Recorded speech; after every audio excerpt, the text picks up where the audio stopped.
И я рада вас приветствовать на третьем модуле нашего курса, который целиком и полностью посвящен решению найденных проблем.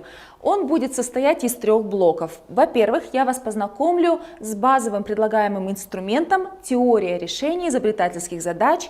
Во-вторых, я вас познакомлю с возможными форматами вовлечения локальных сообществ, партнерских организаций, профессионалов, государственных органов для совместного решения найденных проблем. И в-третьих, моя коллежанка Юлия Дмитриева расскажет вам о том, как мы можем обрабатывать открытые данные, анализировать их критическим мышлением и использовать их в аргументации ваших решений.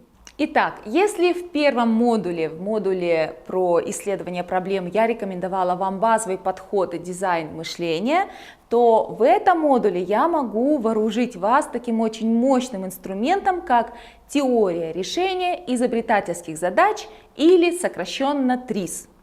ТРИЗ был разработан Генрихом Альтшулером, это изобретатель, собственно, в прошлом веке, в 40-х годах. Он проанализировал более 40 тысяч патентных заявок и понял, что, казалось бы, тот момент, когда все решения известны, когда все изобретения сделаны, когда очень много всяких разных кейсов и кажется, ничего нового предложить нельзя, есть вполне определенный инструментарий, который позволяет сделать шаг вперед и предложить по-настоящему инновационное решение существующих проблем. На данный момент ТРИЗ насчитывает около 40 базовых инструментов, и с ними вы можете ознакомиться как в открытом доступе, так и в нашей методичке, так и на самых разных курсах. И применяется метод ТРИЗ не только в коммерческих организациях, а там он получил широчайшее распространение не только в научном сообществе, где он считается таким главным орудием для предложения инновационных решений, но и может стать очень мощным усилением вашей деятельности. Чтобы вы могли ориентироваться в методе ТРИЗ, важно знать три базовых понятия внутри него. Первое – это идеальный конечный результат. Как в методе исследований мы начинаем всегда с постановки гипотезы, так и в разработке решений перед нами должна стоять идеальная картинка, от чего, отталкиваясь от этой проблемы, мы хотим достичь на самом деле. Второе, когда мы определяемся с идеальным конечным результатом, нам очень важно найти максимальное количество противоречий, которые, казалось бы, мешают нам достигнуть этого результата. И вот, собственно, в этих противоречиях между плюсом и минусом всегда очень много энергии и всегда очень много возможностей для настоящих инноваций. И третье, после того, как мы нашли ключевые противоречия, мы включаем творческое мышление, это одно тоже из базовых понятий ТРИЗа, и генерируем, собственно, те самые творческие решения, которые творческие равно инновационные. Для того, чтобы вы могли понять суть этого метода, я приведу несколько кейсов. Мы сейчас пойдем от простого к более сложному. Самый простой пример и очень известный касается, как это ни странно, известного поэта Александра Сергеевича Пушкина. Помимо того, что он был поэтом, у него еще были крестьяне в его деревне. Так вот, во время одной из эпидемий, это была эпидемия холеры, он как главный в этом хозяйстве никак не мог объяснить крестьянам, как следовать простым гигиеническим правилам. Он не мог их собрать в одном месте, они постоянно были заняты, да? Он не понимал, как простым языком им донести так, чтобы они на самом деле услышали и отказались от своих привычных практик не мыть руки, не пить воду из одних емкостей и так далее. Это было противоречие. То есть, с одной стороны, крестьян очень сложно собрать вместе и объяснить им простым языком очень важные требования, а даже если их соберешь в одном месте, заставив их, они все равно вернутся к привычным практикам. И как раз-таки, сам того не понимая, Александр Сергеевич Пушкин, гениальный человек, применил один из методов ТРИЗа. Он подумал, а где крестьяне и так уже собираются и верят каждому слову? Конечно же, в те времена это была церковь. Поэтому он заставил батюшку его деревни собрать всех крестьян, поговорил с батюшкой, и батюшка уже совместно, соответственно, с Александром Сергеевичем прочитал им целую проповедь. И благодаря этому его деревня понесла гораздо меньшие потери, чем могла бы. Еще пара кейсов иностранных и перейдем к локальным. Очень интересный метод по борьбе с незаконными объявлениями, которые портят внешний облик города. Был изобретен в 2003 году в городе Пекине и в данный момент применяется сразу в нескольких европейских столицах. Противоречия. Люди засоряют своими незаконными объявлениями, вешают их на столбах, на стенах, портят исторические здания. И с этим очень тяжело бороться. То есть, когда ты срываешь эти объявления, они там появляются в том же или даже в большем количестве, согласно теории разбитых окон. С этим бороться таким образом невозможно. Как же Пекин вышел из этой сложной ситуации? Они просто поставили на автодозвон с периодом в несколько минут те номера, которые были указаны в этих объявлениях. Вы представляете, да, какой стресс создает это тому, кто указал свой телефон или заказал эту незаконную услугу. Как только объявления снимаются со стен, автодозвон прекращается. Подобным методом еще противоречий была решена в Азии проблема с мотоциклистами, которые превышают скорость и подвергают риску не только свою жизнь, но и жизнь всех других пешеходов и автовладельцев. Противоречие состояло в том, что с одной стороны полиции не всегда удается догнать нарушителя, с другой стороны, даже если ты его догоняешь, ты его, даже штраф их не пугает. То есть как быть в этом случае? Но что пугает мотоциклиста на самом деле? Потому что те люди, которые ведут себя таким образом, они ведут себя демонстративно, они хотят быть крутыми, заметными и, наверное, запостить классное видео в Инстаграме. Так вот, что придумали в Азии? Теперь, если мотоциклист превышает скорость, и это зафиксировано, полицейский имеет право выстрелить в мотоциклиста пейнтбольной пулей. Ну, не конкретно в него, а в его движущиеся средства. То есть это не приносит никакого вреда, скорее всего, штраф так бы не напугал мотоциклиста и так бы не расстроил, а таким образом каждый мотоциклист еще 5 раз подумает, а стоит ли проявлять себя вот таким образом на дорогах. То есть из этих примеров можно сказать, что как раз-таки между противоречиями и лежат наиболее интересные инновационные решения. Теперь касательно свежих примеров из Центральной Азии. Мы многие знаем о проблеме Аральского моря. Мы об этом знаем, но активно принимать участие не хотим. Если брать особенно молодое поколение, у которых много своих забот, им интересны другие вещи. То есть демонстративно в социальных сетях, как уже ранее мы обсуждали, поддерживается тема, но это не поддерживается реальным действием. И в Узбекистане родился замечательный фестиваль, который называется «Стихия». В рамках этого фестиваля решается то самое противоречие. То, что интересно молодежи, это электронная музыка, это современное искусство, это наука, это предпринимательство. И то, что интересно в глобальном плане для Узбекистана, это сохранение Аральского моря, это высадка полезных культур там, да, чтобы не вымывалась почва и остальное. Так вот, нужно было просто это все соединить и получить колоссальный эффект по вовлечению сообществ. Теперь, что такое фестиваль «Стихия»? Это сочетание разных форматов. Это и танцевальный фестиваль, это и научная конференция, это и мероприятие для молодых предпринимателей, и где оно проходит?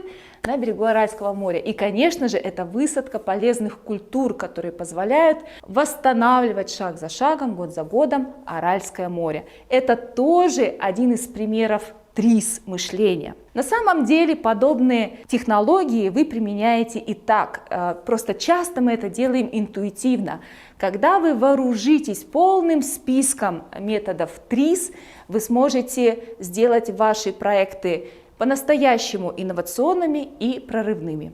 Еще один метод решения найденных проблем заключается в том, чтобы вовлечь в это решение как можно большее количество людей, которые обладают нужной экспертизой, должной мотивацией и необходимым влиянием. Мы рассмотрим два формата: формат хакатона и формат баркэмпа. Сейчас я все объясню. Хакатон – это формат, который родился за рубежом как метод социального программирования, когда в сообществе есть определенная проблема, или в компании, например, или в организации, ее можно решать самим, долго, шаг за шагом, и велика ошибка того, что мы сделаем что-то неверно.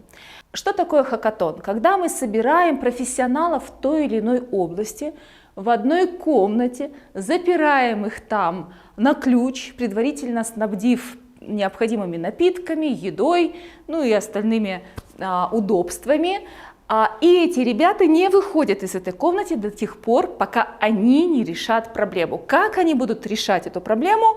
Решать профессионалам. Теперь хакатоны используются не только для решения каких-то IT-задач, разработческих задач, но и для решения социальных проблем. Например, один из хакатонов прошел в Казахстане касательно закона о доступе к информации. Это очень важный закон для каждой нашей республики. В его выполнение упираются очень многие проблемы. Например, люди с инвалидностью не могут получить информацию с сайта госоргана или с сайта каких-то организаций, потому что там просто нет необходимых настроек. Или они есть на сайте, но о них почему-то забыли в мобильном приложении и так далее и тому подобное. Кстати, один из самых закрытых сайтов по результатам этого хакатона оказался Центр оказания специальных социальных услуг. То есть этими услугами пользуются пациенты, которым нужны социальные услуги, и их родные, но они не могут найти полный перечень информации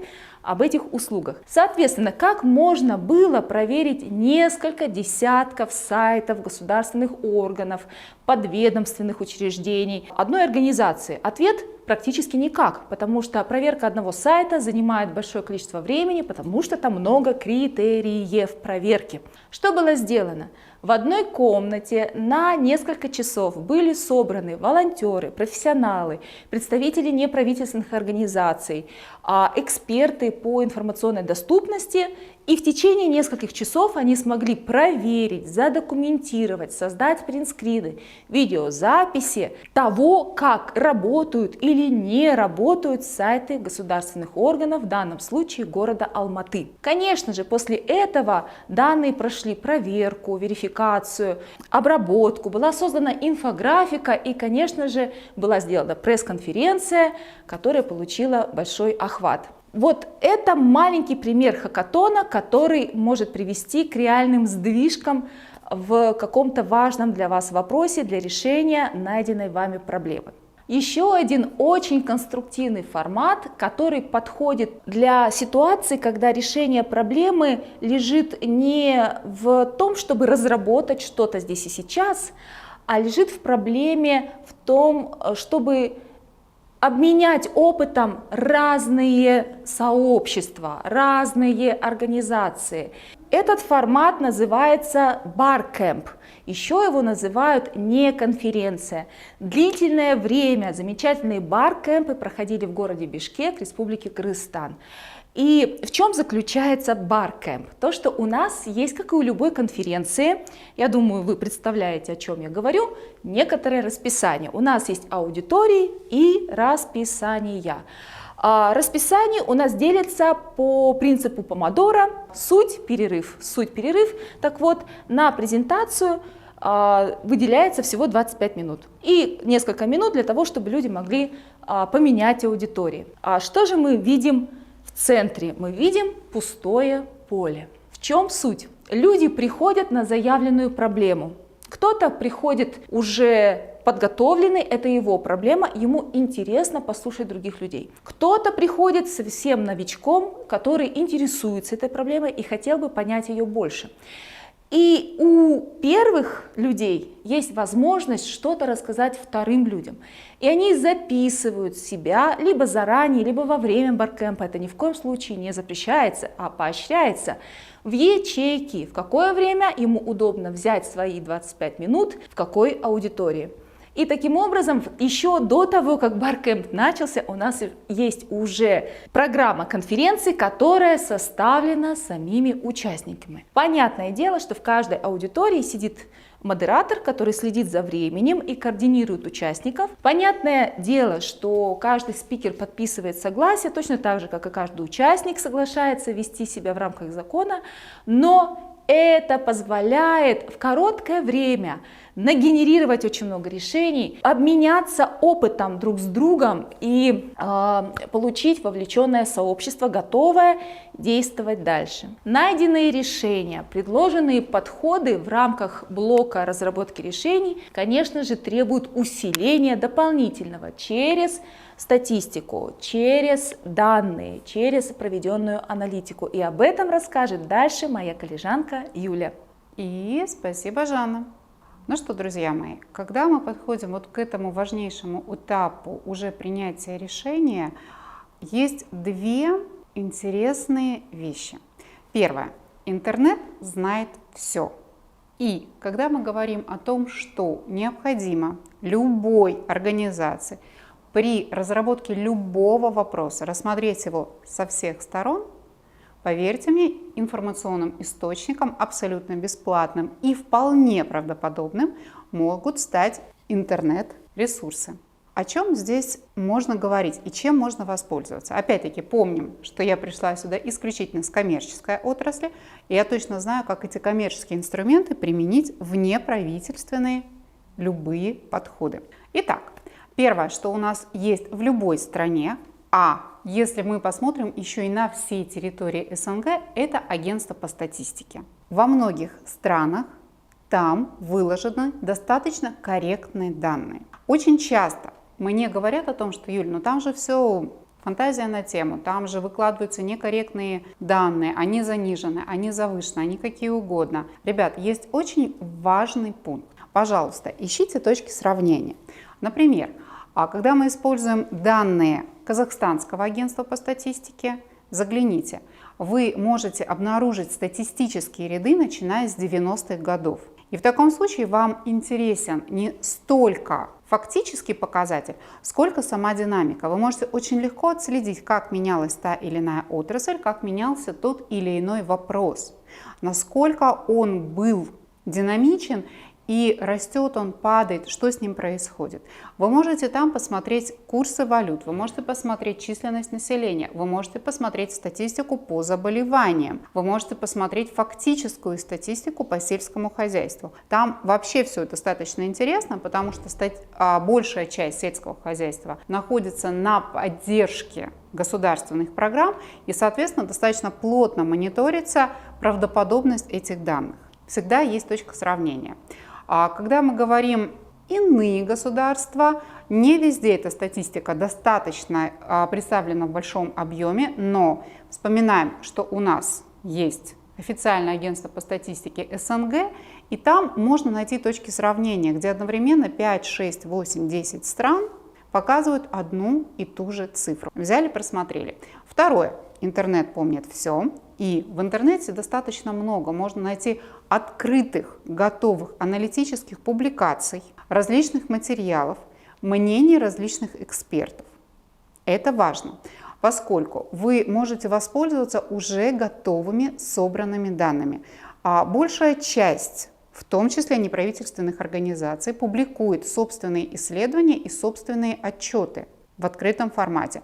Не всегда их можно найти за актуальный период времени, но точно вы их найдете с отложенным локом в год, 2 или 3. Соответственно, пользоваться этими данными удобно, легко и достаточно просто. В качестве примера вот таких использования данных у нас стоял вопрос по открытию дополнительного центра детского развития или подготовки мам к родам на территории нескольких городов Казахстана. Это был не коммерческий запрос, это была частная инициатива в качестве помощи. И когда мы посчитали, скажем так, коммерческую составляющую, стало понятно, сколько должно прийти тех самых чудесных женщин, сколько мы должны взять в работу замечательных детей для того, чтобы этот центр был активен и актуален. Просто просмотрев статистику по рождаемости, по ситуации с болезнями, по ситуации с грамотностью, мы очень быстро поняли, что этот центр будет неэффективен, потому что нет того количества потока людей, которые необходимы для его загрузки. Он не имеет в себе того смысла, который, казалось бы, актуален на первый взгляд. Но интернет помнит все с одним очень-очень жирным «но». Ваше критическое мнение никто не отменял. Когда вы находите экспертное мнение, когда вы читаете ту или иную публикацию, вы должны понимать, что любое большое информационное пространство – это всегда возможность потрясающего манипулирования сознанием. Когда вы смотрите только на одну цифру, например, число заболевших тем или иным заболеванием, чаще всего оно смотрится очень страшно и пугающе. Это касается любого крупного заболевания, это касается любой катастрофы, это касается любой проблемы. Когда вы смотрите на количество не только заболевших людей, но и выздоровевших, вылечившихся, у вас есть точка сравнения, вы понимаете, насколько критична или проблематична эта зона.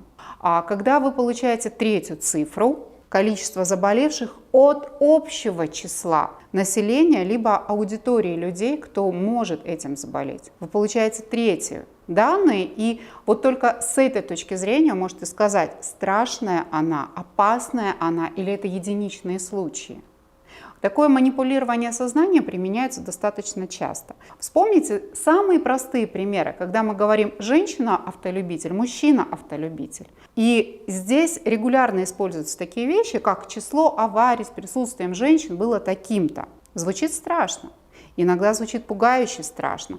Но если мы посмотрим и дадим более развернутую статистику, число аварий с участием женщин относительно всего количества женщин-автолюбителей и аналогичную цифру число аварий с участием мужчин относительно всего количества мужчин-автолюбителей, а потом относительно всего женского и мужского населения, поверьте мне, эти данные будут отнюдь иметь не такой специфичный, ярко выраженный характер. Очень важно критическое мышление, открытые источники данных. Любая цифра может быть переподтверждена, она должна быть переподтверждена. И только после этого, когда вы нашли 2, 3, 4 точки отсчета, и у вас есть экспертное понимание специфики этой цифры, этого вопроса, этого решения, вы можете сказать «да, верю», «нет, не верю». Если я вернусь все-таки к коммерческим вещам, так называемой оценки рынка, хотя они и некоммерческие также. Например, нам нужно понять, какое количество вакцин всего закупать. Любая болезнь. Мы смотрим прежде всего на несколько показателей. Это общая численность населения, это количество текущее болеющих, это потенциал тех, кто заболел или заболеет. И только после этого мы принимаем решение, сколько нам нужно тех самых вакцин. То есть у нас есть как минимум 3 точки сравнения. Это очень-очень важно.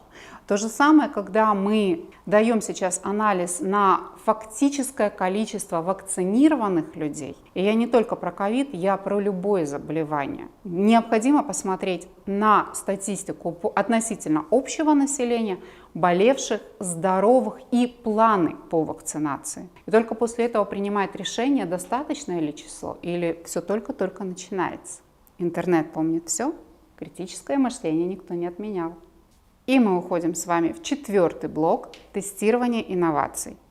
Подумали, проанализировали, приняли эффективное решение, тестируем. Встретимся!